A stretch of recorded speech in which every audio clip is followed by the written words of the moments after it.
ጤና ይስጥልን የምናከብራችሁ የጄቲቪ ኢትዮጵያ ቤተሰቦች እልፍ ገጾች ተጀምሯል።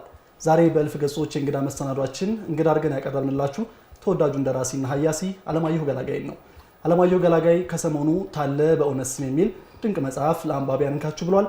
ከዛ በፊትም ከ10 በላይ በርካታ መጽሐፍቶችን ለአንባቢያን እንካችሁ ያለ ጉምቱ ደራሲ ነው። ታዲያ በተለይ ታለ በእውነት ስም በሚለው መጽሐፉ ዙሪያ እናንተ ተመልካቾቻችንም ምን እንጠይቅላችሁ ብለን ጠይቀን ከናንተ ቤተሰበሰቡትን ከኛም ደግሞ የዝግጅት ክፍል አንድ ላይ ያሰባሰብናቸውን ጥያቄዎች ልንጠይቀው አለማየሁ ገላጋይ ጥሪያችንን አክብሮ እዚህ ስቱዲዮ ተገኝቷል። አሌክሲ ጥሪያችንን አክብሮ ስለተገኘ እጅጉን አመሰግናለሁ። እኔም አመሰግናለሁ። አሁን በዚህ ሰዓት እንገናኝ ተባባልን። በሰዓትህ ነው የደረስከውና ይሄ ልማድ የሁላችንም ሊሆን ይገባል ብዬ አስባለሁ። በዚህ ጉዳይ ጠንካራ ልማድ አለ ልበል?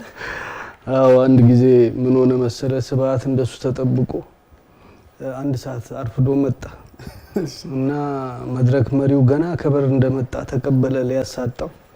እንዴት ነው እስከ አንድ ሰዓት ሙሉ የምታረፍደው ተገቢ ነው ወይ ሲሉት፣ እንዴ በባህል አትጠቀም ነው እንዴ? ባህል እኮ ነው ማርፈድ አለ።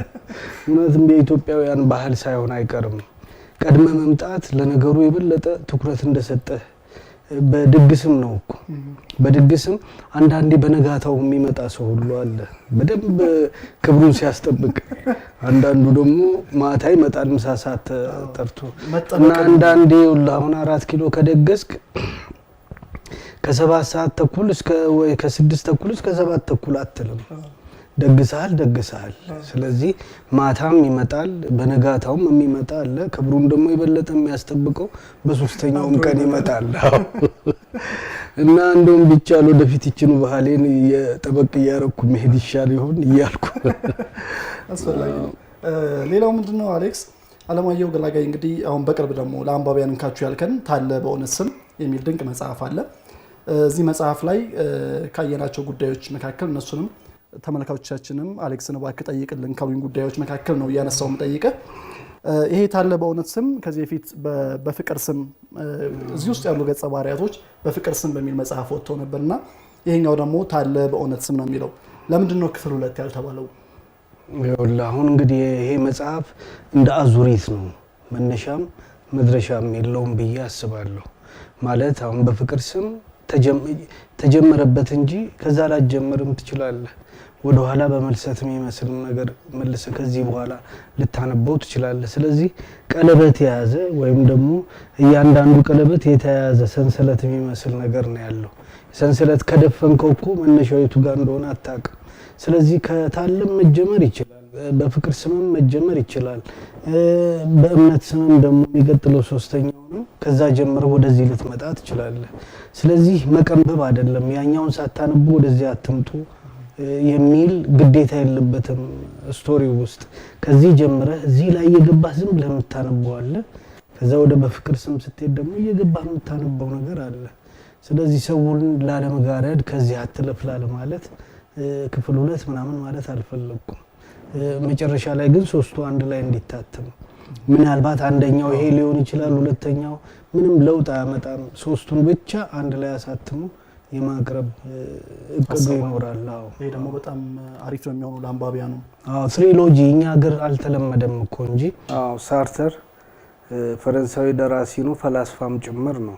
3 ትሪሎጂ መጽሐፎች አሉት፣ 3ቱ በተከታታይ የሚቀርቡ ናቸው። እኛ ሀገር ግን አልተለመደም። ኤልዊዝልም 3 አለው፣ ናይት ዴይ ኤንድ ዳውን የሚል። እነዚህ 3ቱን አንድ ላይ ይሄ እንትኑም የሚመራህ ነው። አሁን እንደነዚህኛዎቹ መጽሐፍ አይደለም። ዴይ ናይት ዳውን ኤንድ ዴይ ስትል ራሱ ሂደቱ የሚመራው ነገር አለ አይደል? እንደሱ ነው። መጨረሻ ላይ ብስራት አብስሮ የሚጨርስበት መጽሐፍ ነው። እኛ ሀገር ግን አልተለመደም ትሪሎጂ። በብርሃኑ ዘሪሁን አንድ አለው ማዕበል፣ የአብዮት መባቻ ምናምን እያለ የሚያቀርብ። የሱ ግን ሰልፉን አይስትም። ከመባቻ ይጀምራል ምናምን ማግስት ምናምን እያለ ይሄዳል እና 3ቱ አንድ ላይ የሚሄድ ነው። ይሄኛው ግን እንደፈለክ የተማሰለ ሐሳብ ስለሆነ ከኋላ ጀምሮ ወደፊት ከፊት ጀምሮ ወደ ኋላ መሄድ ይቻላል።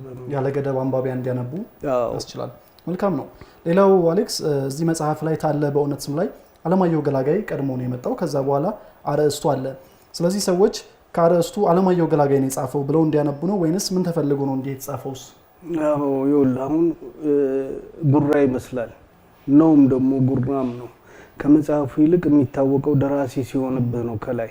አንዳንድ ደግሞ ውጭ ምን ያደርጋሉ መሰለ የሚታወቅበት አንድ መጽሐፍ ካለው ደራሲው the author of ያንን መጽሐፍ ትጠቅስና ትሄዳለህ።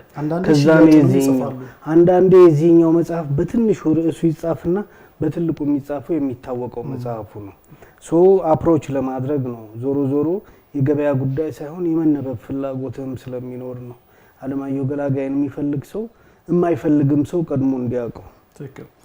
አሳማኝ ሐሳብ ነው። እዚህ መጽሐፍ ላይ በእውነት ስምን ስናነብ አብዛኞቹ ዓለማችንን የሞላት ነገር ከእውነት ይልቅ በእውነት ስም የቀረቡ ነገሮች እንደሆኑ የሚያስብል ነው። እንደዛ ነው? ትክክል ነኝ? አዎ እንደሱ ነው። እንደሱ ታያለህ እኮ አሁን በሃይማኖቱ በማህበራዊ ህይወቱ ተውና ሳይንስም ውስጥ እኮ ሱዶ ሳይንስ የሚባል። ሱዶ ሳይንስ ማለት ምንድነው? ሳይንስ የሚመስል በሳይንስ አቀራረብ የሚቀርብ ግን ሳይንሳዊ ያልሆነ እንደማለት ነው። ብዙ ጊዜ ነጋዴዎቹ ይጠቀሙበታል። እነዚህ ትላልቅ ካምፓኒ ያላቸው የልጅ ወተተኛም ጋር ጀምረው ነበር እንደሱ።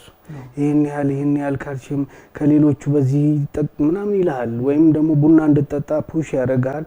ቡና በዚህ ልብን ወይን ደግሞ ወይም እንድጠጣ ዋይን እንድጠጣም ልክ እንደዛው ከልብ ጋር ያለው ግንኙነት እንዲህ ብሎ የሚጨምር የሚቀንስ እያለ ይነግራል። ሳይንስ ይመስላል ግን ሳይንስ አይደለም። ዞሮ በእውነት ስም የሚቀርብ ውሸት ነው። ዓለማችን ሌላውን በሙሉ ስትመለከተው በእምነቱ በኩል አለ የእምነት አባት የሚመስል ግን ያልሆነ ነፍሱ ያልጸዳች ሰው ያጋጥማል። በሳይንስ በፖለቲካም ውስጥ ለፖለቲካ የማይሞት ሰው ፖለቲሽያን ሆኖ ይቀርብባል። የራሱን ጥቅም ከጀርባ አድርጎ ግን በማስመሰል ላይ የተመሰረተ ህይወት የሚመራ እና እነዚህ ነገሮች በሙሉ ስትመለከታቸው የዚህ ዘመን ኪዮሶች ናቸው። መከራ ነው እዚህ ዘመን ላይ እውነተኛውን ከውሸተኛ ሌላ ይቅርና ትዳር ይመሰርታሉ እኮ የውሸት አይደል? የሚፈልጉትን እስኪያገኙ ድረስ 1 አመት 2 አመት አብሮ ኖሮ ግሪን ካርድ ካረገኘች በኋላ ለመፍታት እንዲህ ይመስላል። ለስለላም የሚያገቡ እንዳሉ ይታወቃል። እንዴት ነው አብረ አንድ አልጋ የተጋራ ነብስህን ጭምር እንትን ብለህ እንዴት ነው መረጃ በፊት እንደሱ ይደረግ ነበር አሁንም ይደረጋል ይላሉ። እና ይሄ እውነት የሚመስል ውሸት ተቀባዩ እንኳን ማያረጋግጠው አንዳንዴ ለእግዚአብሔርም ጭምር የሚያደናግር እውነት የሚመስል በእውነት ስም የሚቀርብ ውሸት አለ። እነዚህ የዘመናችን ዋነኛ ጭብጥ ነው ብዬ አስባለሁ። የዚህ ዘመን ወጣት መከራ ነው እውነት መስሎት የያዘው። አሁን በነባሩ የፖለቲካ ባህል ውስጥ ስትመለከት በእኛ ባህል ውስጥ አሁንም የሚጸጸቱ ለምራቃቸውን ዋጥ ያደረጉ ሰዎች አሉ። ወጣት ሆኖ መታለላቸው የሚቆጫቸው ህይወታቸውን የገበሩ ጓደኞቻቸውን በማሰብ ከዓለም ተነጥለው የገዳም የሚመስል ኑሮ የሚኖሩ ሳያገቡ ሳይወልዱ የሚኖሩ አሉ። ወጣትነት የዚህኛው ዘመኑ ኪዮስ ደግሞ ይበልጣል ብዬ አስባለሁ። ብዙ ወጣቶች እውነት በሚመስል ወይም በእውነት ስም የሚታለሉበት ዘመን ላይ ነው ያሉት። በእምነት ይታለላሉ፣ በሳይንስ ይታለላሉ፣ በማህበራዊ ህይወት ይታለላሉ፣ ሀገር በመገንባት ስም ይታለላሉ። ሌላ ስትከፍተው ባዶ የሆነ ህይወት መጨረሻ ላይ ወጣትነትህን አልፈ ስትመለከተው ለዛ ጊዜህን ጉልበትህን ምንን ገብረህ መጨረሻ ስታየው ባዶ ይሆናል። ከዛ በኋላ የምትመራው ህይወት አስቸጋሪ ነው የሚሆነው እና እውነትና በእውነት ስም የሚቀርብ ውሸት ዋነኛ ርዕሰ ጉዳይ ነው የዚህ ዘመን ብለህ እንድታስብ ያደርጋል። ሌላው እዚህ መጽሐፍ ላይ ሆነም እውነትን ለየት ባለ መንገድ ገልጸዋል ብዬ አስባለሁ። እውነት ማለት የውሸት ተቃራኒ ሳይሆን የልማድ ውጤት ነው የሚል ሐሳብ አለ።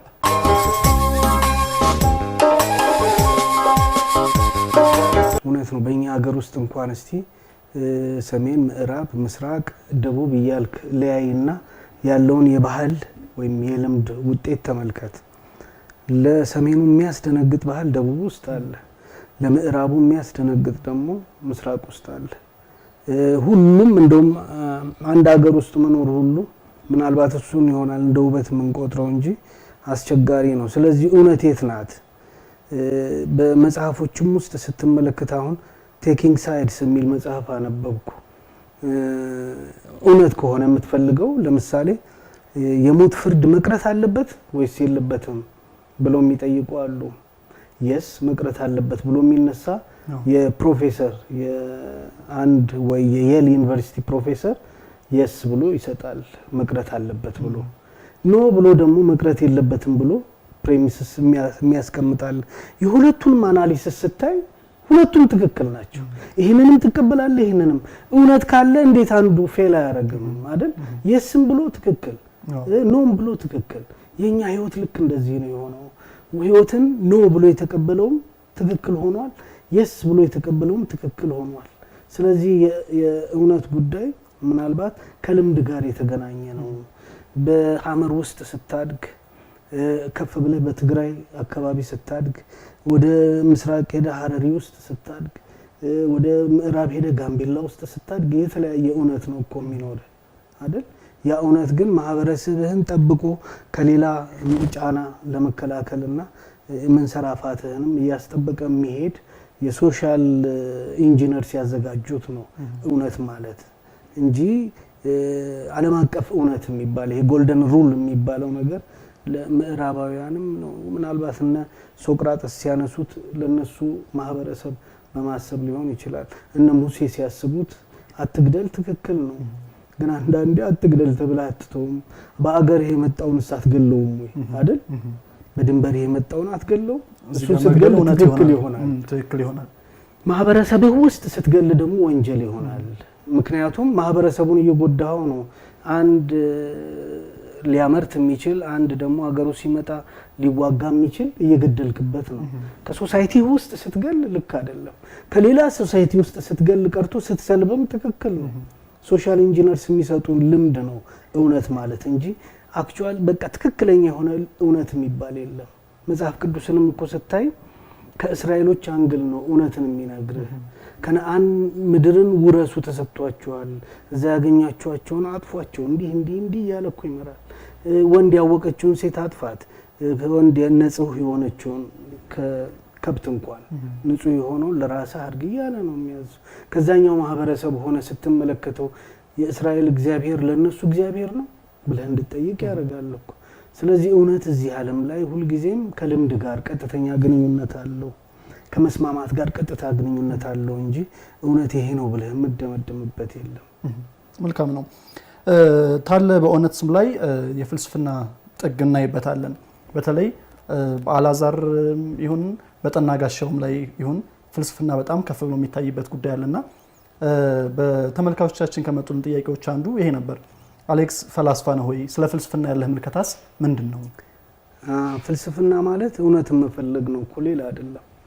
አሁን አንድ ትንሽ ልጅ እውነትን በመፈለግ ላይ በ4 አመቱ በ3 አመቱ በ2 አመቱ ሁሉንም ነገር ያለ እፍረት ይጠይቃል። ይሄ ምንድነው? ለምን እንደዚህ ሆነ? አንድ ልጅ ነበር የሚጠይቅ እንደዚህ። አሁን ይጨንቀዋል። አየህ፣ በጨለማም ያይሃል ይሄ እግዚአብሔር አይደል? በእውነትም ያይሃል። እሱ በጨለማ አያይም፣ ግን የቤቱ አጥር ከተዘጋ አይወጣም። እግዚአብሔር ግን ይገባል። ይሁሉ ግራ ይገባዋል። እና አሁን እግዚአብሔር እዚህ ቤት ይገባል ይላል። አዎ፣ በር እኮ አልከፈትንም ይገባል ስትለው ግንቡንስ እስከ ሰማይ ብናደርሰው ልክ እንግዲህ ወደ ባቢሎን ዘመን ሄደ። ምናልባት ባቢሎን እንደ ፈላስፋ ከቆጠርካቸው እንደዚህ ሊሆኑ ይችላሉ። እና መጠየቅ ነው የፍልስፍና መነሻ። የሚጠይቅ ሰው ሁሉ ፈላስፋ ነው። እውነትን መመርመር ሶቅራጥስ ይናገራል። ያልተመረመረ እውነት ያልተመረመረ ህይወት አይደለም።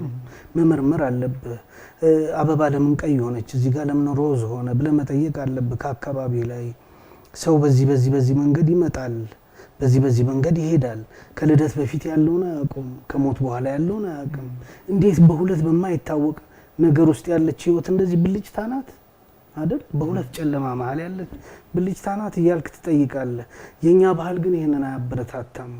ኩርኳሚ ይበዛል። ልጅ ሆነ የምትጠይቀው እንደዚህ። አሁን ልጆች እኔን ይጠይቁኛል። አንዲት ልጅ እየጠጣሁ 3 አመት ከእናቷ ጋር መጣች። እናትየው ባቄላ ትሸጣለችና ጠየቀችኝ። ምን ሆነ ነው እጅህን አለችኝ። በቃ እኔ እንግዲህ ስንቀዠቀዥ ወድቄ ይሆናል፣ አንቺም አትንቀዥቀዥ እንደዚህ ሆነብኝ ምናምን እያልኩ ለማባበል እሞክራለሁ። እናትየው ተይ ትላታለች። ይመጣች 10 ይጠብቃል። መጨረሻ ላይ እጁ ፈረንጅ ነው እንዴ ብላ እናቷን ጠየቀች።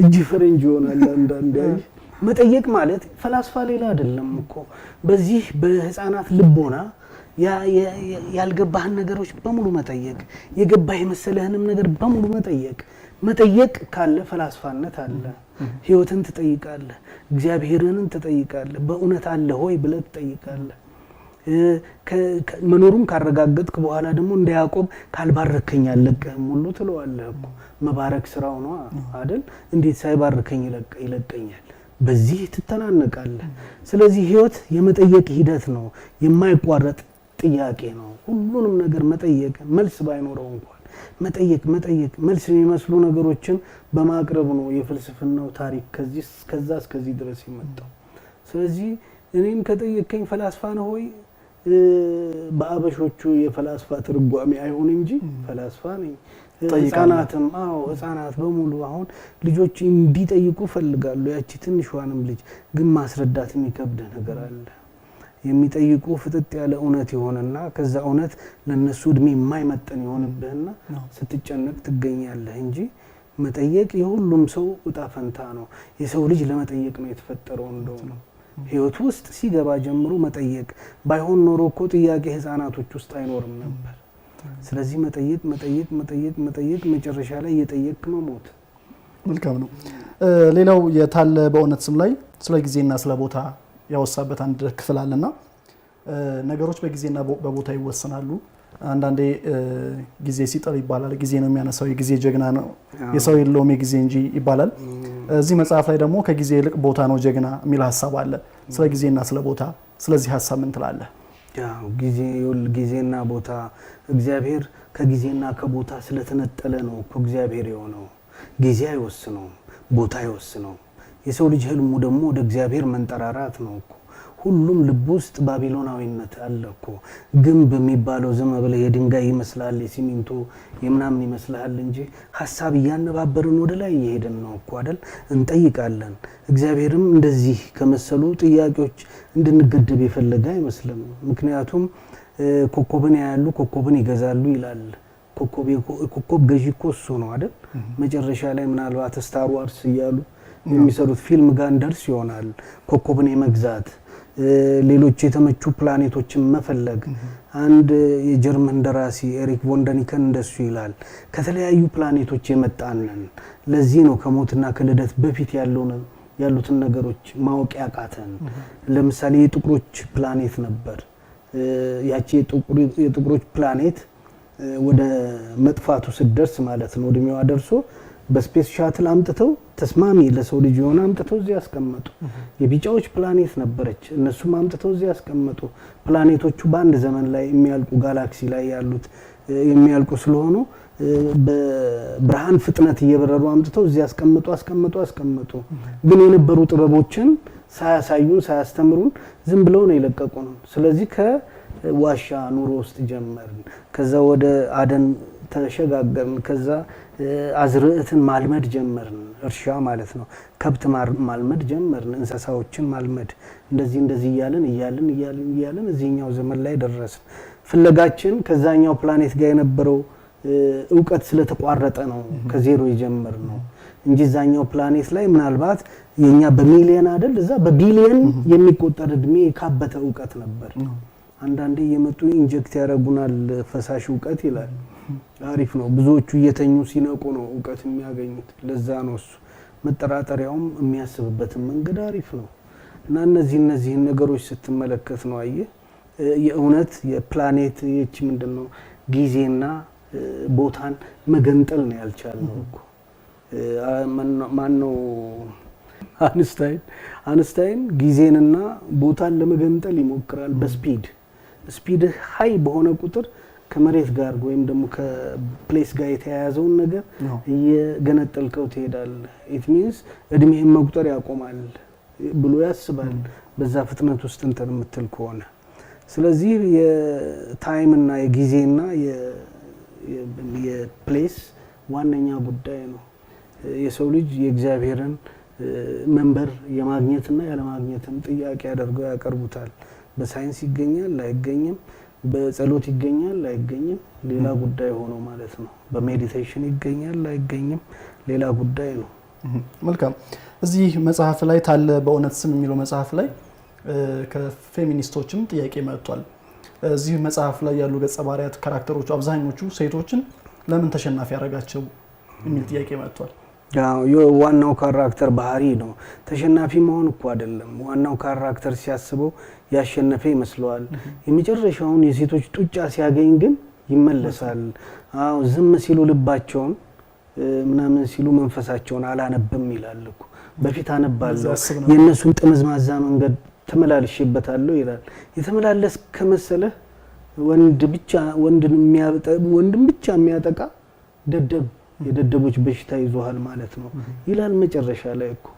ምክንያቱም ሲያስበው የነበረው እውነት አይደል ወደ ፕራክቲስ ሲቀየር እውነት አይደለም፣ ወደ ውሸት ይቀየራል። ያ ውሸት ደግሞ አይቆይም። እሱ እንደ መፈላሰፍ ምናምን የሚያደርግ ሴቶች ላይ ኃይል ያገኘ ጉልበት ያገኘ የበለጣቸው ይመስለዋል። መጨረሻ ላይ ያርማል። ከዛ በኋላ ህይወቱ ሁሉ የሚመሰቃቀለው እነሱ በሰጡት ግብረ መልስ ጠንከር ስላለበት ነው ግብረ መልሱ። ስለዚህ እንደውም ወንድ ልጅ ከፌሚናይን ከሆነው አስተሳሰብ ይልቅ እንደውም ወንዶች ላይ ሌላ ጫና ያለው መጽሐፍ ነው ብዬ ነው የማስበው። መጀመሪያ ይመስላል፣ ወደ ግብረ መልሱ ስትመጣ ግን ሁሉንም ነገር ታጣለህ። የበላይነቱን እንደውም ለሴቶች የሚሰጥ ነው ይመስላል ነውም ደግሞ በርግጣው የቢዘንን ቤትም ቀጥ አድርጋ የምትይዘው እናታቸው ነች። ጥሩ። ሌላው በፍቅር ስም ላይ የመጀመሪያው የታለ በእውነት ስም ቀደም ብሎ የወጣው መጽሐፍ የታለ እህቶች የቢዘን ፉርጎ እስኪባሉ ድረስ መተባበራቸው መደጋገፋቸው ላይ በጣም ጠንካራ ነበሩ። እዚህ ታለ በእውነት ስም ላይ ያ መተባበር ያ መደጋገፍ ጠፋ። በመሃላቸው ግን የተገኘው ኦንሊ ቲንግ የተቃራኒ ጾታ ጉዳይ ነበር። ይሄ ፈተና እንዴት አየኸው? አው ይኸውልህ ዲስማንትል ትሆናለህ። ሁልጊዜም ደረጃ አለው ህይወት እኮ። የህፃንነት አለ፣ የልጅነት አለ፣ የታዳጊ ወጣትነት አለ፣ የወጣትነት የጉልማሳነት አለ። በእነዚህ ነገሮች በሙሉ ፍላጎት ሁሉ ልጅ ሆነ እኮ የሁሉም ነገር አዋቂ እናትህ እና አባትህ ናቸው። መጎርመስ ስትጀምር ደግሞ የሁሉም ነገር ደደብ እናትና አባትህ ይመስላል። እማያውቁ ሳያውቁም በቃ ዝም ብሎ በግምት የሚኖሩ ነው የሚመስልህ። በኋላ ደግሞ ዋይዝሊ ስትመለከተው እናትና አባትህ ትክክል ናቸው። ስለዚህ በህይወት ውስጥ ልውውጡ አለ። እዛኛው ላይ ተባብረው ድህነትን እህቶቹ በሙሉ ተባብረው ድህነትን እንዴት እንደሚያሸንፉ ይታያል። ግን ደግሞ የየራሳቸውን ጎጆ ሲመሰርቱ እና ፍቅር መሃል ላይ ሲገባ ዲስማንትል ያደርጋል። እንደውም ጠላትነት እዛው ቤት ውስጥ ያለው ጠላትነት ይከፋል ውጭ ካለው ጠላትነት ይልቅ። ይሄም የህይወት አንዱ ገጽታ ነው። እውነት የሚመስልህ ውሸት፣ ውሸት የሚመስልህ እውነትም አለ። ስለዚህ ያው በእውነት ስም ስለሆነ ዋና ርዕሰ ጉዳዩ የቤተሰብን ጉዳይ ያያል፣ የእምነትን ጉዳይ ያያል፣ የሳይንስን ጉዳይ ያያል። አንዳንዴ ደግሞ ይሄ የመንፈሳዊ ህይወት ውስጥ ያሉ እውነትና ውሸቶች መጣረስን ለመመልከት ይሞክራል። መልካም ነው። እዚሁ አሁን እንዲያውም ይሄ ታለ በእውነት ስም ብዙ ጉዳዮችን ነው የሚዳስሰው። ከነዛ ውስጥ አንዱ የሃይማኖት ጉዳይም ነው። የረድ ሰርዌይ ጉዳይ እንዲያውም ለዚህ ጉዳይ መነጋገሪያ ሊሆን ይችላል። ረድ ሰርዌይን አዋቂ ነው ስትለው ያልሆነ ነው ስትለው ደግሞ የሚስት በተጨማሪ ባለበት ማህበረሰብ ተቀባይነቱ ከፍ ያለ እንደ መርጌታ የሆነ ግን ቤት ውስጥ ደግሞ ተቀባይነት የሌለው መርጌታ ማዕረግም የሌለው ነውና እሱን የረድ ሰርዌይን ገጸ ባህሪ ወይም ካራክተሩን ወደ ትክክለኛው ዓለም ስታመጣው በህዝቡ ዘንድ ተቀባይነታቸው ከፍተኛ የሆነ ነገር ግን በእምነቱ ብቁ ያልሆኑ ሐሰተኛ ነቢያት፣ ስለ ገንዘብ የቆሙ የሃይማኖት አባቶችን ማየት እንችላለን። እሱን ሐሳብ መግለጽ ፈልጋል በል። ያው የዚህ ዘመን እውነት እኮ አንዱ እሱ ነው። የሃይማኖት አባት ሆኖ አታየውም። ለራሱ ሲፈራ ታየዋለህ። እንዴት ትፈራለህ? የሃይማኖት መንፈሳዊ ሰው ነኝ ካልክ ስጋዊ ጉዳይ እንዴት ያጓጓል? ማጓጓት አይደለም ስጋዊ ትሬት በቃ መከራ መጣ ሲሉ እንዴት ትርበደበዳለህ አይደል? አጼ ቴዎድሮስ እኮ ወንጀለኞችን ይቀጣሉ፣ ያሰሯቸውን ወደ ገደል እየወረወሩ ሁለት መነኮሳት መተው ያያሉ እዛ ቆመው። ከዛ ምን እያረጋችሁ ነው አባቶች ያሏቸው? አይ ሰው ሲወረወር ወደ ገደል እያየን ነው አሉ። አይ እንጆይ እያረጉ ነው በሰው መከራ ማለት ነው። ስለዚህ በደንብ ይውት ብለው እነሱንም ማስወረወሯቸው። አንድ ሲሆን እንኳን አጼ ቴዎድሮስ አይደሉም ማንም ሰው ቢሆን መገዘት መቻል ነበረባቸው። ሰው ሲወረወር እኮ አይደል ለራሳቸው ሳይፈሩ መገዘት ከፈሩ ደግሞ እንዴት ቆሞ ሰው ሲወረወር ያያሉ። ስለዚህ የስጋ ጉዳይ ይዟቸዋል። እዚህ ዘመንም ላይ ስትመለከት ልክ እንደዛው ነው። የስጋ ጉዳይ የሚያስቀድሙ መንፈሳዊ አባቶቻችሁን ይላሉ ግን አይደሉም። በዛ በመከራችን ጊዜ ሰው ሁሉ ይሄ አሁን የምንሰማው መከራ በሚወርድበት ሰዓት ላይ የሃይማኖት አባቶች የት ነበሩ? የትኛው ሃይማኖት ነው አባት ነው ያለው አይደል? እንደ አቡነ ጴጥሮስ እኮ አለመያዝም ይችሉ ነበር።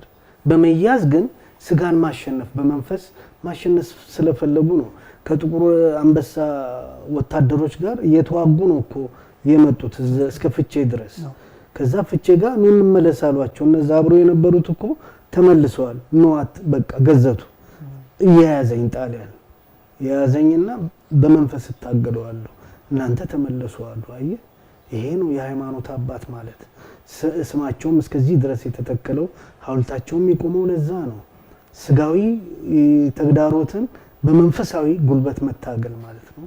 መጡ ተቀበሉ ገዝቱ አልገዝትም እንደውም ምድር አትቀበልህ ነው ያሉት። የኢትዮጵያ ሕዝብም ገዝቻለሁ ለጣሊያን እንዳትገዛሉ። አየ ይሄ ነበር የሚያስፈልገው። ለራሱ ፈርቶ ተሸሽጎ የኖረ ከየት ነው አሁን መጥቶ የሚፈላው?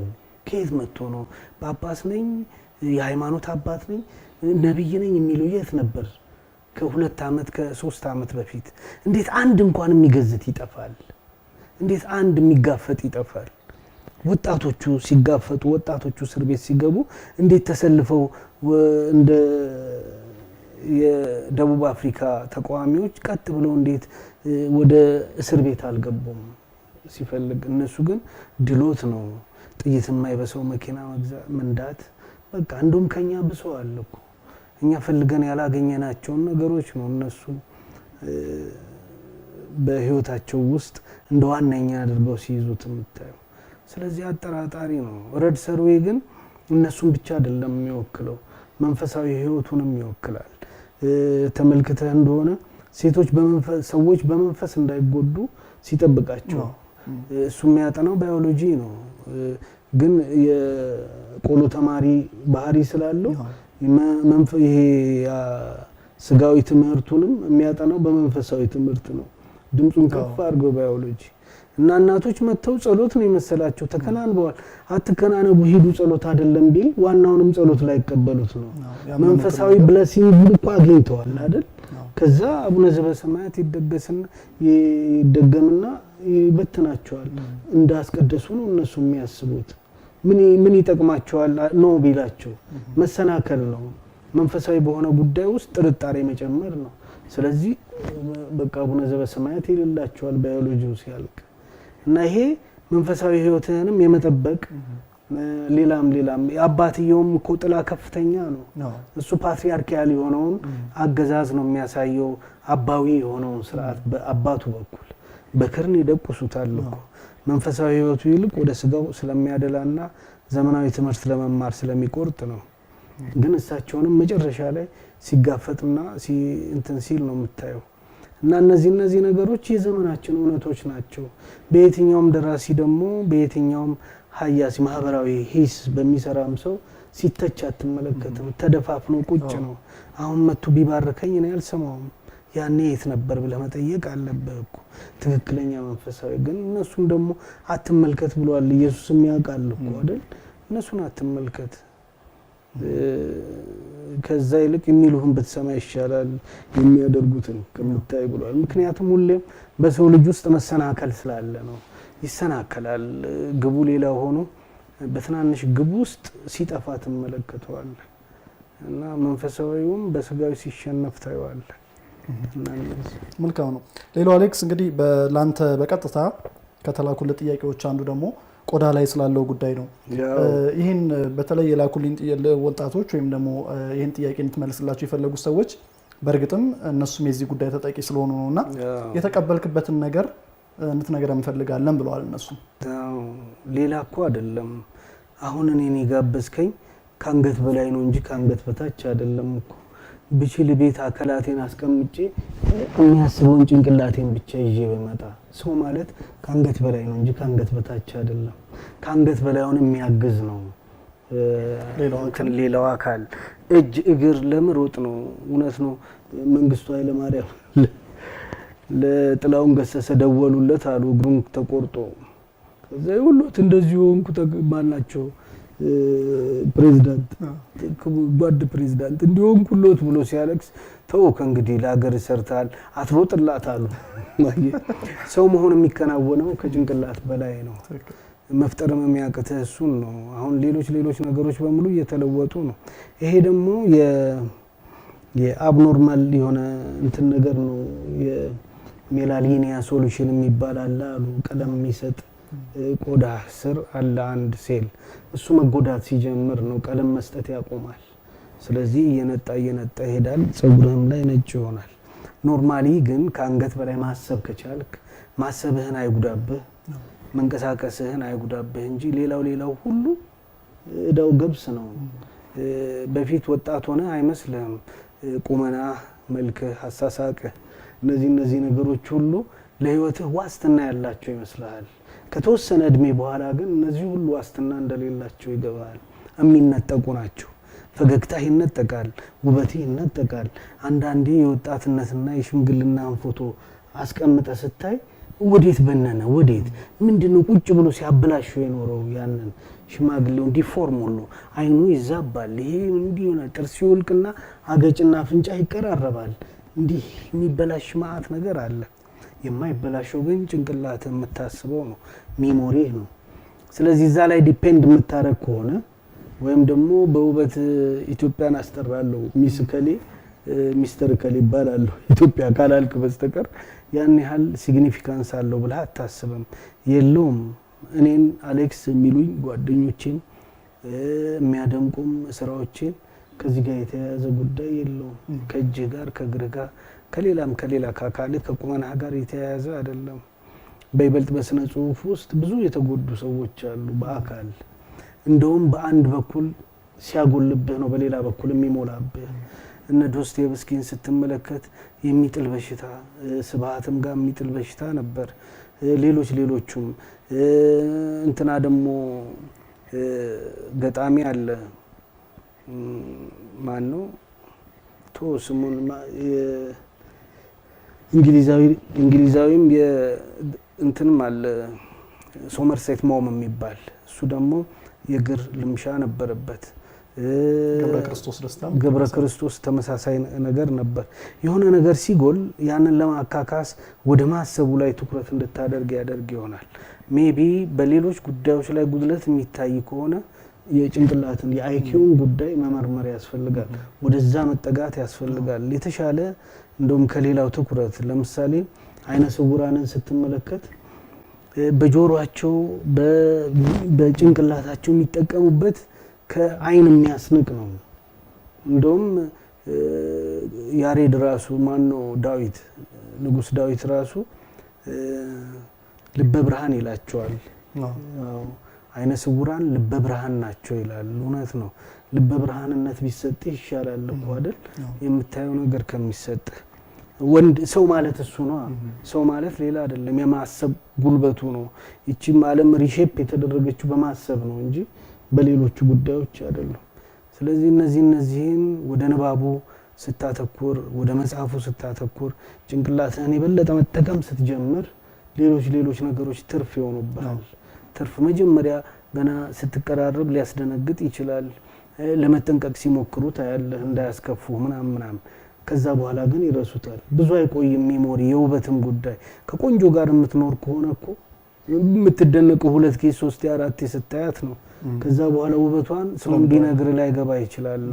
የልምድ ጉዳይ ስለሆነ ስለዚህ ይሄን እንደሱ የሚያስደነግጥ ነው የሚሆነው ለትንሽ ጊዜ። ከዛ ካለፈ በኋላ ግን የለም። እና አሌክሳንደር ፖፕ ሁሉ ቁመቱ 1 ሜትር ሁሉ አይሞላም አሉ። ያንን የሚያክል ትልቅ ባለቅኔ። ሌሎቹንም የእንግሊዝ የምናምን ሮያል እንትን ውስጥ አለ። እነሱ በይበልጥ ከድርሰቱ ጋር ያለው እንትን ነገር ዲፌክት ነገር የግድ የሚል ይመስላል ብዙዎቹ ጋር ስትመለከት፣ ወይ ከአይምሮ ጋር ቨርጂኒያ ውልፍ የምትባላለች ከአይምሮ ህመም ጋር እየታገለች ነው ስራ ስትሰራ የነበረው። አይ ደግሞ አይምሮ ላይ ሲመጣ አስቸጋሪ ነው የሚሆነው ከሌላው ይበለጠ። ሌሎቹንም ስትመለከት እንደዚህ ዲፌክት አለ። እነዚህ ዲፌክቶች ግን በእኛም ጋር እኮ ነው። ደቤን ስትመለከተው ብዕሩና እንትኑ ሌላ ነው። እነ መንግስቱ ለማ ምናምን ትልቅነቱን የተቀበሉለት እኮ በአካል በምናምን አይደለም። እነ ጸጋዬ የደራሲያን ማህበር ሊቀመንበር እስከመሆንና ሲናገር እስኪንቀጠቀጥ ድረስ የሚያደርሳቸው ተሰጥኦ ነው፣ የምናቡ ምጥቀት ነው እንጂ በሌላ ጉዳይ አይደለም። እና አስተካክለ እንደውም አስበልጠህ እንድታይ የሚያደርገው እና ብዙዎቹ እንዲህ አይነት ችግር ካለ አይምሮን የበለጠ መጠቀም የበለጠ አማራጩ ነው። እየናከው እድሜ በይበልጥ እየጨመረ ሲሄድ እየናከውና ምንም እንዳልሆነ እየተቀበልከው። አሁን ልጆች ናቸው ብዙ ጊዜ የሚጠይቁኝ መፈላሰፍ ስላለባቸው። መልካም ነው። ሌላው ጉዳይ ምንድነው አሌክስ? አሁንም ከእልፍ ገጾች ተከታታዮች ከመጣለ ጥያቄ ነው አንዱንም ጠይቀ ታላቅ ህይወት የመገለጥ የምትለው ምንድነው? ያው ምንም በቃ ተሰጥኦን ማወቅ ነው። ብዙ ጉልበት የማያስወጣ በቀላል መንገድ ልትሰራ የምትችላቸውን ነገር ከወጣትነት ጀምረህ ማየት። ለኔ አሁን ሌላው ነገር በሙሉ በርደን ነው። የጉልበት ስራ ልስራ ብል አልችልም። ላስተምር ብል ያው ሁሉ ፊት ቆሜ ተማሪን እየተከታተልኩ እያረምኩ ልሄድ የምችልበት ፔሸንት እንትን የሚልም ትዕግስቱም የለኝም።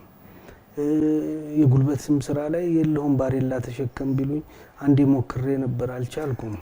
እንደውም እጅህን ሁሉ ያዩ ይመልሱሃል እኮ ቀጣሪዎቹ። ቀን ሰራተኛ ስትሆን ትዘርጋ ስላለ አዎ ገና እንዴ ስራ የማያውቀው ዝም ብሎ ጨንቆት የመጣ አለና እጅህን አይቶ ይመልሱሃል። እንትን ነኝ ማለት ነው። ለዛኛ አንፊት ነኝ። ድርሰቱ ጋር ደግሞ ሲሄድ ኦቨር ኳሊፊኬትድ ነኝ ማለት ነው። ዝም ብለህ ስታይ አይደል? ለማንበብ አልሰንፍም። ከስነ ጽሁፉ ጋር የተያያዙ ጉዳዮችን ከሰው ጋር ለማውራት አልሰንፍም። ስነ ጽሁፍ ከሆነ ሳይንስ ከሆነ ስነ ልቦና፣ ፍልስፍና እነዚህ ከንባብ ጋር የተያያዙ ነገሮች ፈላስፎቹንም ደራሲዎቹንም ገጣሚዎቹንም ጉዳይ ለመመርመር አልሰንፍም። ሌሊት ብድግ ስል እርግጠኛ ነኝ ለስፖርት ቢሆን ኖሮ አለነሳም 11 ሰዓት ቀርቶ። እኔ አንድ ጓደኛዬ እንደሷ ላይ እንትን ብትል እኮ አካልህ ጥሩ ነው በዚህች የደበይልተን ነው እንደዚህ ዞረ ብትመጣ በቃ ቢበዛ 10 ወይ 15 አመት ነው አይደል ይቀነሳል። ስፖርት ከምሰራ 10 አመት ይቀነስ በቃ አይደል? እና 10 አመቱ ቢቀነስ ይሻለኛል ሌሊት ተነስቼ ዘጥ ከምል እና ለዚህ አልተፈጠርኩም ማለት ነው። እና ተሰጥኦህን ማወቅ የሚቀልህን ነገር የተሰራበት ያለ አንድ ተሰጥኦ እግዚአብሔር የሆነ ቱላ ሲዞ ነው ወደ ዓለም የሚልከን እኮ አይደል? ጥረህ ለፍተህ ግረህ ብላ ሲልህ ዝም ብሎ ያለ ምንም ነገር አይደለም የሚለቅ።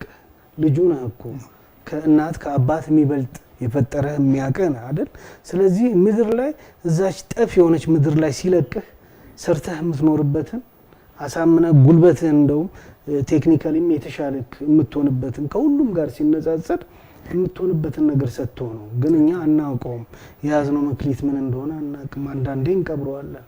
አንዳንዴ ደግሞ የማይመች ሶሳይቲ ውስጥ ተፈጠርና መክሊትህን ሳታውቀው ትሞታለህ። የኔ ጓደኛ አንድ የስዕል ቤት የከፈተ አለ አስናቀና እሸቱ ጥሩነህ የሚባሉ እዛ እማሆዮች አሉ 60 ምናምን 70 አመት የሞላቸው ሰዓሊዎች። ይገርማል። ስዕል አልመጣላቸው ሲል የሚያለቅሱ እማሆይ አሉ። የፈለጉት ስዕል አልመጣ ሲል የት ቆይተው ነው በ60 አመታቸው ሶሳይቲው ቀብሮ ይዟቸው ፈንቅለው ነው የወጡት ማለት ነው አይደል? በ60 ማግኘት ተሰጥኦን ጥሩ ነገር ነው። እና ማወቅ ተሰጥኦን ፈረንጆቹ ያግዙሃል። ልጅ ሆነ ቀለም ነው የመረጥከው ቴክኒካል የሆነ ነገር ነው የመረጥከው ወይስ የግጥምና የጽሁፍ መጽሐፍ ነገር ነው የሚስብህ እያሉ ይፈልጉልሃል። ኢቭን ውትድርናም እኮ ተሰጥኦ ነው። መስጦር መሳሪያው ነው የሳበህ የትኛው ነው የሚስብህ እያሉ ይመርጡልሃል ከልጅነት ጀምሮ። ከእኛ ጋር ግን የለም። ሁሉም እንደውም የከተማ አኗኗር ሁሉ እንድትጠራጠረው ያደርጋል እኮ።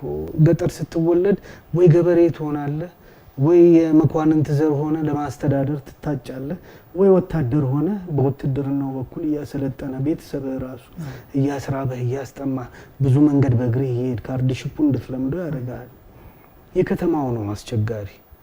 እናትና አባቶች በመረጡላቸው ነው። ወይ ኢንጂነር ሁን ይላሉ፣ ወይ ሎየር ሁን ይሉሃል፣ ወይ ዶክተር ሁን ይላሉ። ገበያውን እያዩ ማለት ነው። ተሰጥኦህን አይደለም ገበያህን እያዩ ነው የሚነዱ።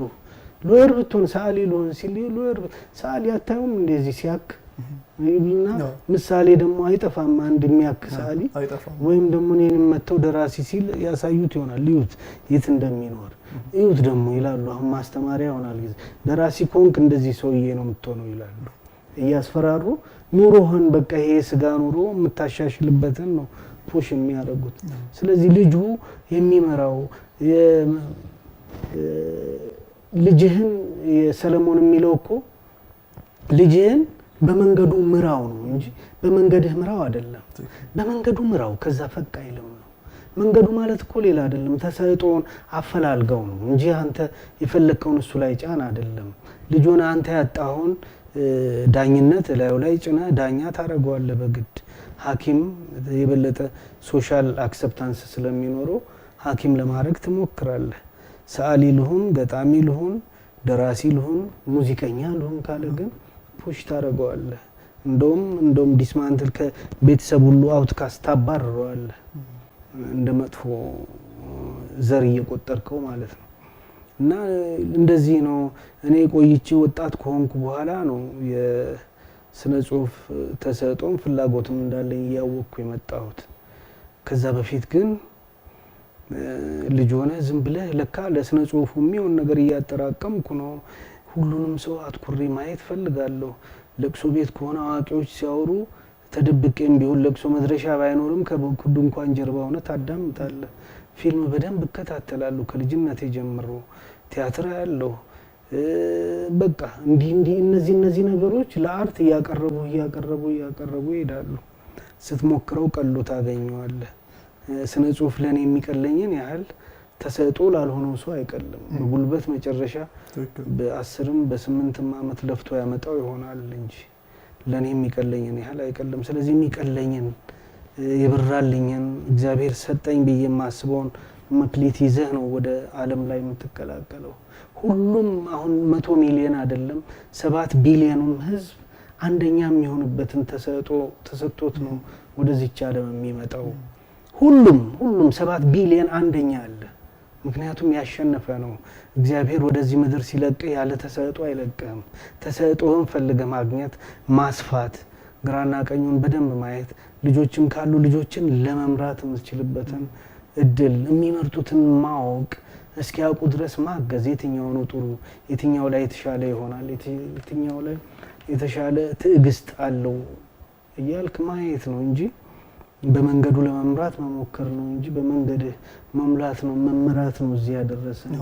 ተሰጥኦን የማያቆጣት እንዴት ተሰጥኦን ወደ ኋላ አድርጎ ግንብ ተደግፎ ሲውል ማየት ያማል ብዬ አስባለሁ።